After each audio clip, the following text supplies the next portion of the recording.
Well, I'm a little late, but I'm joining the discussion on free or paid for patterns.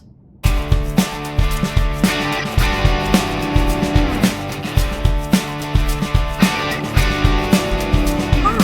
my name is Jana Kay, and welcome to Flourish, Faith, and Fiber.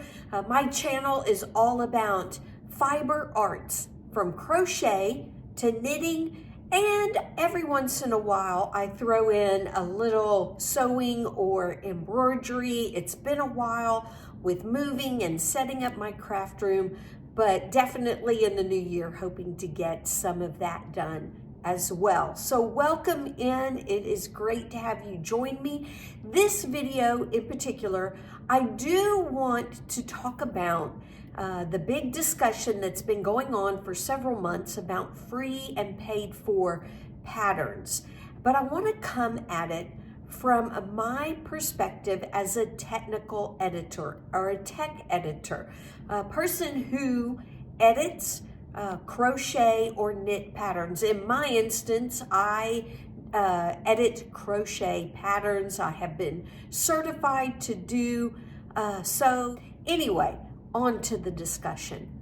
I think that it is great that designers want to design patterns that we can make and wear and it become their business. I love crochet. I am on a knitting journey. I love knitting, and I am just so thankful that there are patterns out there that I can try. I wish I was creative enough to design patterns to make something I really love into a business that I love. As much as I love crochet, I have thought, what a way for somebody like me to have a business in the art that I love so much by becoming a technical editor. And so I'm really okay with people charging for their patterns. I mean, so there's sewing patterns that we pay for. There are artists who make paintings or drawings that we buy. There are musicians that make music that we buy. Why not people that God has gifted and talented at designing things that we can knit or crochet? I just think it's great. And so yes, I'm all for the paid for patterns, but I'm also for free patterns as well. I think there is a place for both. Many people put out free patterns for various reasons. Maybe they don't necessarily need the money. They are just trying to bless the fiber arts community. Or maybe they are getting their business started and offering free patterns to put their name out there, their designs out there, so that people would be excited and would want to purchase more, maybe some more intricate designs. I know a lady that you sign up for her newsletter. She sends you a pattern for free and as a welcome. In fact, there is a sewing business, online business, that when you sign up for their newsletter, they send you a free pattern as well. And so a lot of designers put free things out for various reasons. And a lot of people have used YouTube and put tutorials out because when their channel gets monetized, they actually do make money from the tutorials they put on YouTube. So I think there is a place for free and paid for patterns, a place that should be complaint free.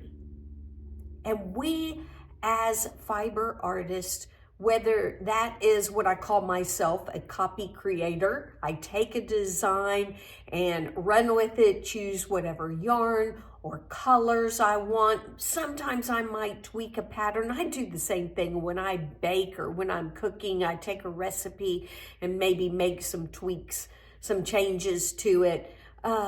It's the same kind of thing. I call that, for me, a copy creator. But whatever kind of fiber artist you are, there is a place for all of us, and we should be supporting each other in this wonderful community of a very beautiful and humble art.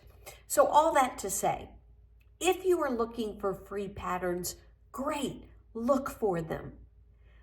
But you need to appreciate the fact that they are free. They may not be completely free of errors. They may not be consistent the way it's written or done throughout the entire pattern. They may be. It may be a perfect pattern. But the level that you hold a free, your expectations on a free pattern should not be as high as the expectations that you hold for a paid for pattern. Which brings me to designers. If you are going to ask for payment, then you need to make sure that your pattern is at a very high standard. It has got to be a high quality pattern. Whether you use my tech editing services or another's is not the point of this video, but put money in to getting a tech editor to go through your pattern. Tech editors are not testers. It is great to have testers, but a tech editor does so much more. Because testers, if it's like a wearable, or maybe it's an amigurumi with different interchangeable parts or something, testers usually test one size or one particular thing. If it comes, an amigurumi comes with dresses or pants and shirts to put on or hats or whatever, they may not test all of it. And the same thing for sizes, even with things as, I would say simple as a hat pattern or glove pattern. They may not test the different sizes. You may ask others to. They may not test all the different weights of yarn.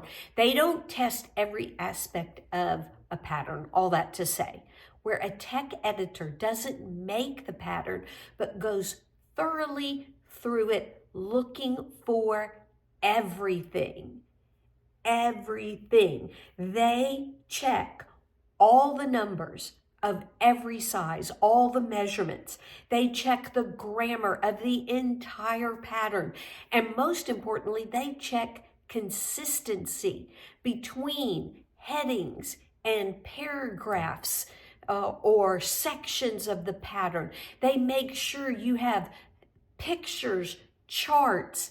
They look for consistency with abbreviations throughout the entire pattern.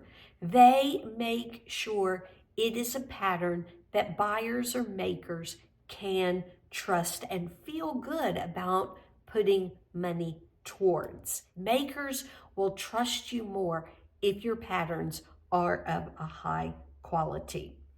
Crochet books and magazine companies use tech editors, and you can trust their patterns. But makers, again, you need to hold these designers accountable because you have paid money and want to get or expecting to get a high quality, well-written pattern for the paid for patterns, that is. So my mother-in-law bought a craft book and it came in the mail, and I was flipping through it. It had all different kinds of crafts, but I came across a pattern for this knitted scarf. It's a chevron pattern. I have, trying to learn more and more about knitting. I'm on a knitting journey because I've only started knitting about 3 years ago. Found this pattern in the book and thought, oh, it's beautiful. I want to make it. So I sat down with her book to make the pattern and read through it and was like, something is missing. This doesn't seem right. And I found 2 things wrong with it. First of all, it didn't even tell me how many stitches to cast on. I had to figure out what a repeat was and how wide I wanted the scarf and do that many repeats. And I think I did 3 repeats of the pattern. I had to figure that out to figure out how many stitches to cast on. And then it's a keyhole. And it had, in the picture, the keyhole was going up and down, but following the pattern, my keyhole is going across. And it was in a book. If I had paid money for that book, I would have been writing the editor.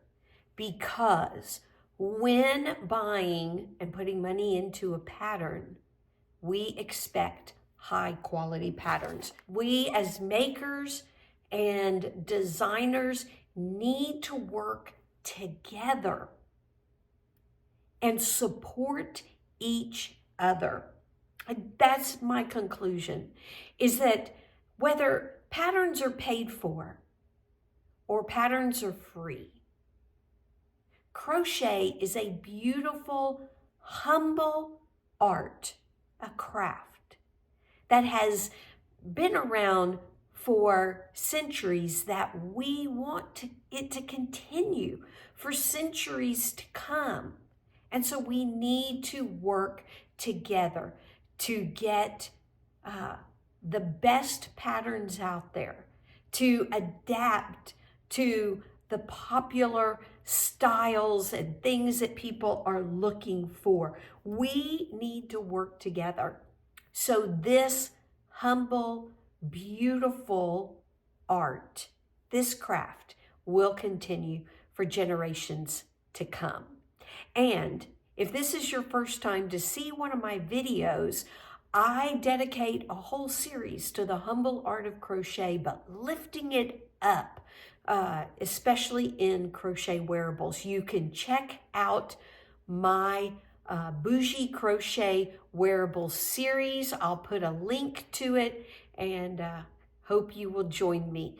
Thank you for watching this video. Would love to know your thoughts below. In conclusion, that patterns can be free, can be paid for, but should be held at a higher standard, and designers should put out quality patterns if they're asking makers to pay for it. I guess that's a summary of this whole entire talk. But I hope you all have a wonderful day. Be kind in the comments, but would love to hear your thoughts. Bye-bye, y'all.